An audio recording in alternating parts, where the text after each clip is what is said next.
For the second time in school history, and for the first time since 2018, Lipscomb is going dancing. The Bison are a dangerous team this year, shooting lights out from the three-point line, and could be a scary matchup as a double-digit seeded team. This is the story of Lipscomb basketball, and how they made March Madness. But before we get into this, if you enjoy college sports content like this, make sure to leave a like and subscribe. Also, let me know which team you think will go on a run in March in the comments section below. Before we get into how Lipscomb made the NCAA tournament, let's first go over a little bit of their history. Throughout the 80s and 90s, the Bison were a consistent program at the NAIA level, making the tournament 14 times in 18 years. While they would lose in the first round in 1982 and the second round in 1985, they would win the NAIA National Championship in 1986, beating Minnesota Duluth, Emporia State, Central Washington, St. Thomas Aquinas, and Arkansas Monticello in the title game 67-54. They would make the semifinals in 1990 and 1996, while making the quarterfinals in 1991, 1993, and 2000. This program was cruising at the NAIA level before moving up to the NCAA Division I level in 2003.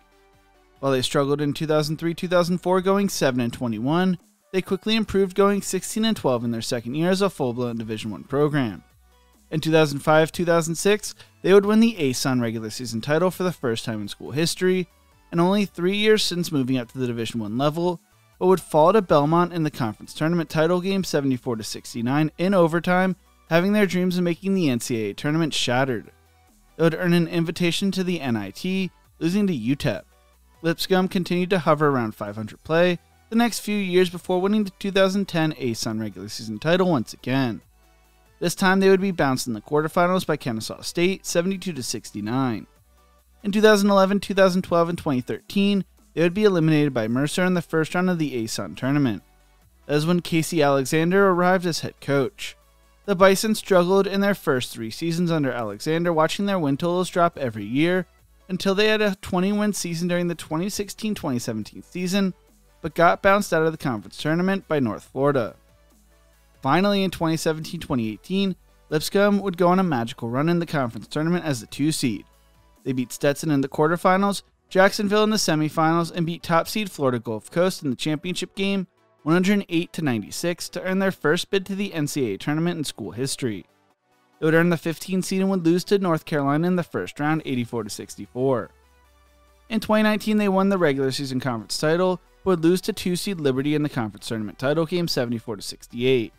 As a result, they would earn a bid to play in the NIT. They would beat 4 seed Davidson in the first round, earning their first postseason win since the 2000 NAIA tournament, beat number 1 seed UNC Greensboro in the Sweet 16, survived against number 2 seed North Carolina State 94-93 in the Elite 8, and beat Wichita State in the Final Four 71-64, before falling to Texas in the finals 81-66. Following the season, Alexander would take the Belmont head coaching job. The man hired to replace Alexander would be Lenny Acuff. Acuff started his coaching career serving as head coach of Belhaven, followed by Barry, both of which were NAIA programs. In 1997, he returned home to coach Division II Alabama Huntsville, where he would lead them to 8 Gulf Shore Conference titles, 3 tournament titles, and 11 Division II appearances, making it to the Elite 8 in 2011 and 2012. He also made the Sweet 16 3 times. He accumulated a 454 and 223 record at Alabama Huntsville and arrived with 550 wins in his 29-year coaching career when he was hired by Lipscomb.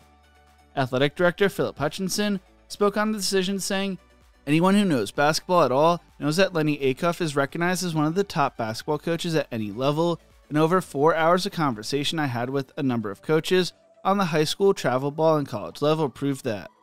One D1 coach told me he was glad he wasn't getting hired into his conference because they didn't want to have to play him twice a year, and another told me that he imagined the coaches in his current conference were likely happier than anyone else that he was moving somewhere else."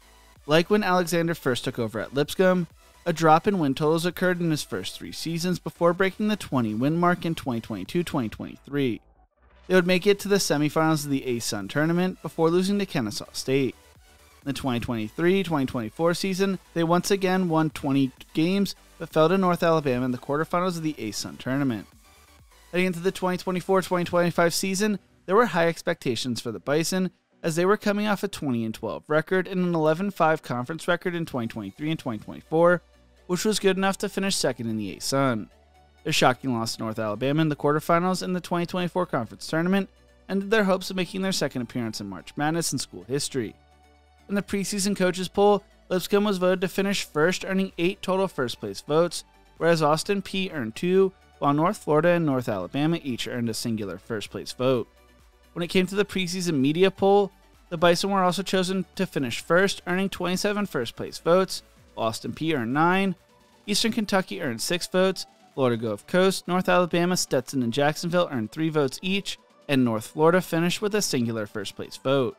Jacob Ognasevic and Will Pruitt were both named to the preseason All-Sun team. The Bison would have an interesting start to the season as they would beat Duquesne on the road 77-72 before falling to number 16 Arkansas 76-60 on the road.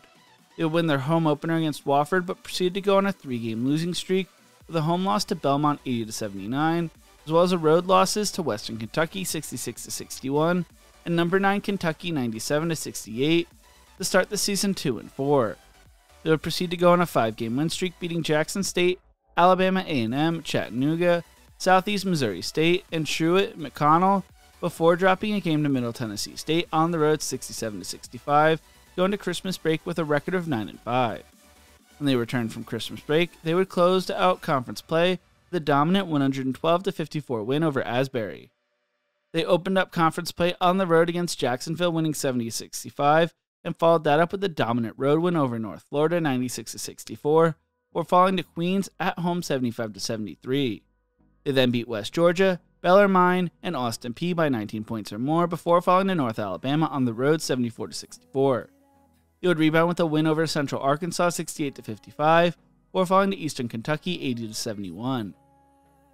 They proceeded to go on a 5-game win streak, beating Bellarmine, West Georgia, Queens, Stetson, and Florida Gulf Coast, before falling to Eastern Kentucky a second time 66-57. They would close out the regular season with a 3-game win streak, beating North Alabama, Austin Peay, and Central Arkansas to finish the regular season 22-9 and 14-4 in conference play. They would share the regular season conference title with North Alabama, but due to tiebreakers, the Bison would earn the top seed in the ASUN tournament. In the quarterfinals, they would dominate Central Arkansas 84-66 before a nail-biter against Queens in the semifinals. With 25 seconds left, down 2, Ognasevic would make a layup to tie the game, and Queens would miss 2 shots to send the game to overtime. In overtime, Lipscomb's defense would shut down the Queens offense, only allowing 8 points, while they would score 14 to pull out the win, avoiding the upset, earning a spot in the title game with the final score being 81-75. Ognasevic finished with 21 points and 12 rebounds, while Joe Anderson led the team in scoring with 25 points. This would set up a matchup with North Alabama in the finals to decide who was going to be going dancing. It was poetic as these were the top 2 teams in the conference and they shared the regular season title. Lipscomb would have home court advantage and would pull away in the first half, going into breakup 35-29. North Alabama would fight back in the second half, but with 3.5 minutes left, the Bison began to pull away and would win the game 76-65. Anderson stepped up in the second half, scoring 18 of his 23 points when it mattered and would be named the All-Tournament MVP. While North Alabama struggled at the line, Lipscomb was near perfect, shooting nearly 87% from the charity stripe. It's only the second time in school history that the Bison will be playing in the NCAA Division I tournament, with the last time coming in 2018. They come into the tournament hot, winning 11 of the last 12 games. They are one of 3 teams that have 4 players with at least 45 3-points made this season, while shooting 35% or better, joining Auburn and Santa Clara. Jacob Ognasevic, Will Pruitt, Joe Anderson, and Geisy Powell have started all 34 games together. Lipscomb is undefeated this season when it shoots 39% or better from deep, which they have done in an astounding 17 of their 32 games against D1 opponents. According to Heat Check College Basketball, they are projected to be a 13 seed by their bracketologists and a 14 seed on the bracket matrix. They are a dangerous team that averages 28 3-point attempts per game, and when they shoot more than 39%, they are a perfect 17-0. If they stay hot, this is a team that could shock people next week. What do you think? Can Lipscomb go on a run? Let me know in the comment section below. If you enjoyed this video, make sure to check out one of my other videos YouTube thinks you will love right here. Thank you so much for watching, and as always, remember to embrace the grind.